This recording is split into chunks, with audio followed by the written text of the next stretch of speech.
Well, it's a beautiful day. The sun is shining on the mountains. You can see them in the background there. And we're going to go for a ride in this 91 Syclone, GMC Syclone. Check out the other videos for the more detailed walk around. Had this truck 8 years.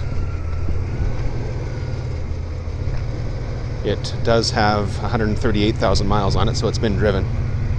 It's been enjoyed. But let's go for a ride. I'll show you how it drives. 139,132 now. So it's been looked after, but it has been driven. It has been enjoyed. It's not a low mileage truck by any means, which may be a good thing. These things in any car really doesn't like to sit. All right, let's go.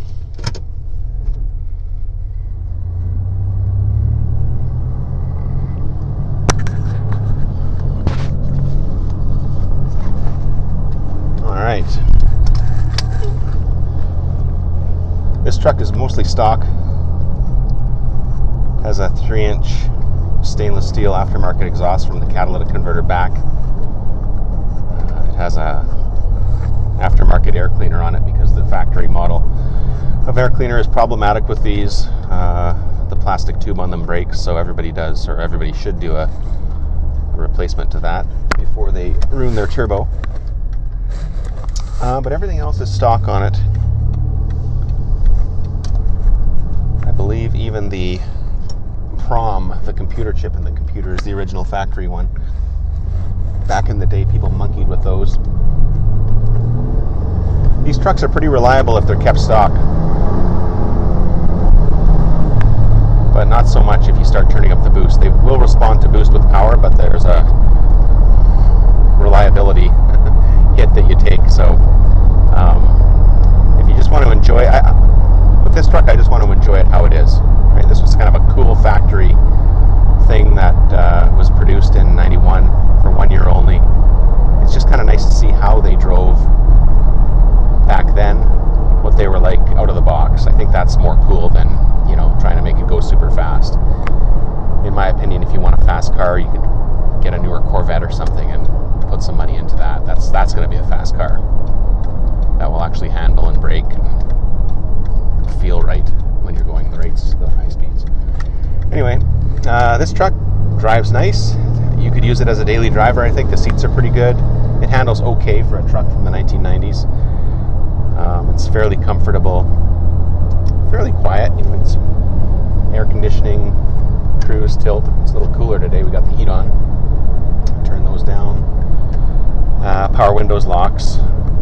Kind of all the basic luxuries from back in the early 90s. Everything works on this truck. Cruise, air.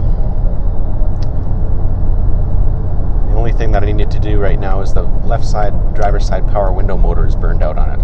So I have the motor and regulator. I just have to figure out how to put it in one of these days. I have a ScanMaster 3 scan tool here, which allows you to toggle through your various engine sensors, coolant temperature, RPM, speed, knock sensor, map sensor, boost, etc. So it allows you to look at more than what your gauges on the dash show. I also have a boost gauge up here. I don't know if you can see that. And there's a PLX multi-gauge over here, which I have setting. The setting that it's on now is for air fuel. When we're running boost and accelerating hard in these trucks, you want to watch your air fuel to make sure you don't lean out. If you start seeing lean numbers, that could be trouble. So it's a warning that allows you to get off the throttle before you do any serious damage. Let's go part throttle here, about half throttle.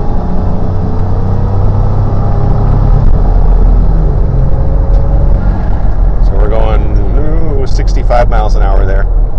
So it's got good power. It feels fairly torquey, almost like a V8, I guess you could say. Doesn't rev very high. In fact, it shifts a little under 4,500 RPM by design. That's how they set these transmissions up so that you get the best use of the power band. 280 horsepower from the factory, so they say, and 350 pound-feet of torque, I think. So by 1991 standards, that was pretty good. Today, with the craziness we're seeing, Toyota Camry is probably a bit faster than this thing. Maybe not 0 to 60, but I bet you a Camry 0 to 100 would take this truck. These things are great right off the line with the all-wheel drive. The traction is great. You can build up the boost, and we'll do a boost launch here on the main road, and I'll show you what that's like.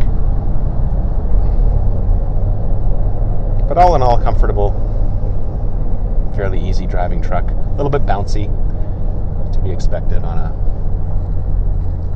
old school.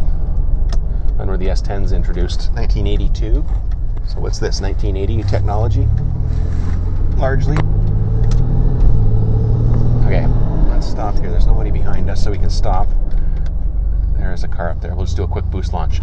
Hard on the brake, let some boost build, and then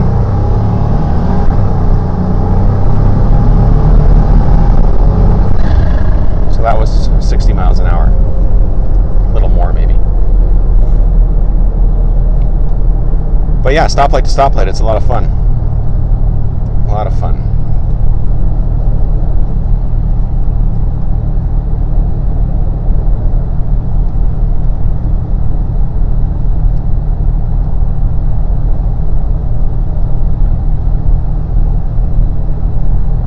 Like I said, reliability is kind of my key thing right now. I really don't want to do a lot of major work on this truck. I want to maintain it. I want to keep it how it was and continue driving it.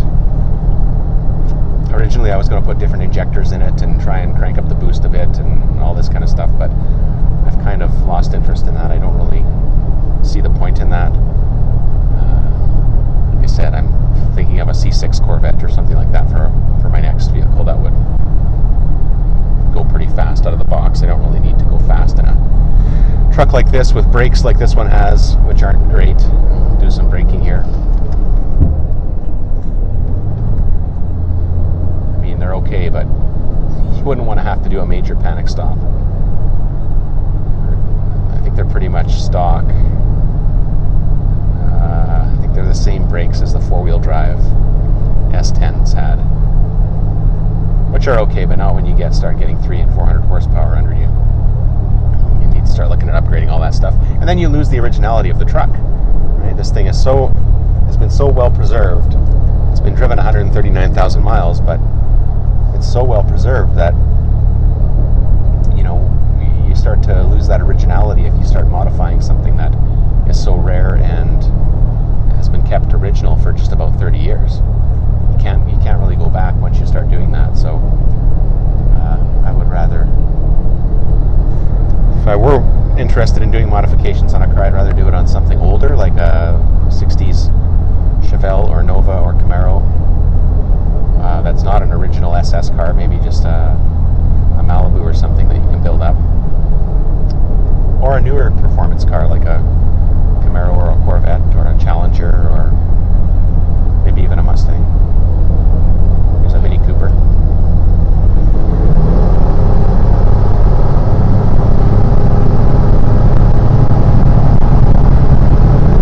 Yeah, Mini Cooper.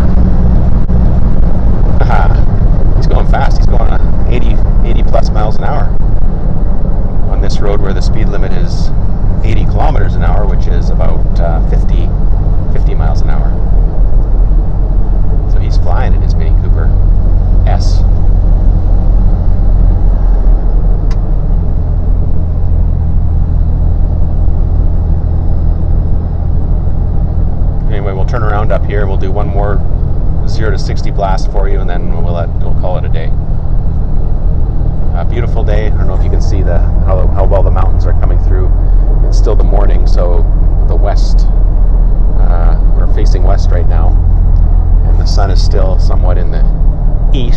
get that nice reflection off the mountains.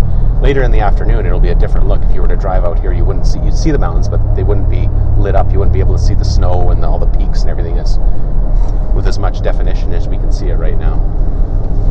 So it's nice to face this way in the morning.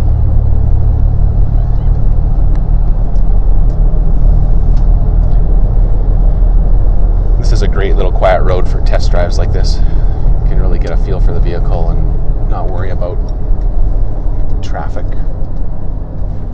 I'm going to turn around right here before that main road. Turning radius is okay, not great.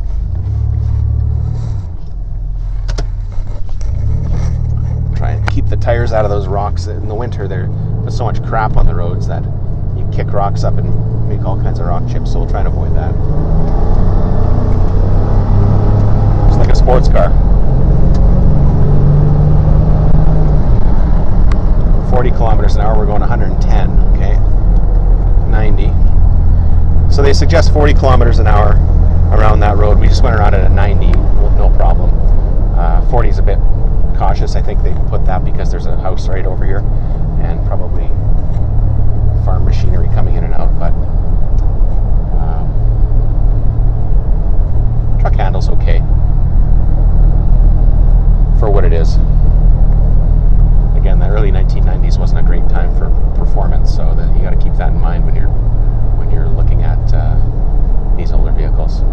Still a lot of fun.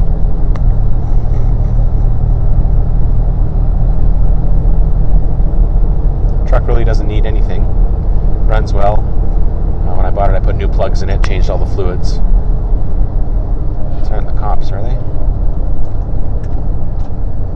No. Just a guy taking a phone call on the side of the road. It's illegal to use your cell phone in a car here. It's called distracted driving. I think most states and provinces in North America are going that way. If they haven't, they're kind of backwards, I think. You know, like some states, provinces legalized seatbelts earlier than others, and there were holdouts. You know, some legalized or made illegal smoking in restaurants and bars, and some waited until later. I think there's some patterns you can pick out of which states do that and which provinces do that first versus last. It's kind of interesting. But this is a channel about cars, not social trends. Okay, one more 0 to 60 blast, then we're going to let you guys go. Oh, there's a car behind me. I got to make this quick. Okay, build the boost.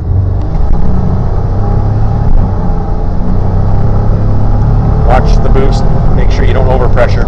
The other thing these trucks sometimes do is, okay, that was about, it's close to 80 miles an hour that time, is overboost. So that's another reason to keep your eye on the boost gauge. If you start seeing 16, 17, 18 pounds of boost, you got to back off because the motor won't really handle that level of boost. And the factory is 14.7 pounds, so you kind of watch it to hit that 15 mark, and if it starts going above 15, then back off right away. It's a pretty crude, simple mechanical wastegate driven by a computer-controlled vacuum switch that puts vacuum to the wastegate or not, depending on whether it needs more boost or not. But it's not super sophisticated, so it's possible to overboost on these pretty easily. All right, guys, thanks for watching. Thanks for the ride, and hopefully that gives you a bit of an idea of what a 91 Syclone that is fairly close to stock is like to drive. Catch you next time.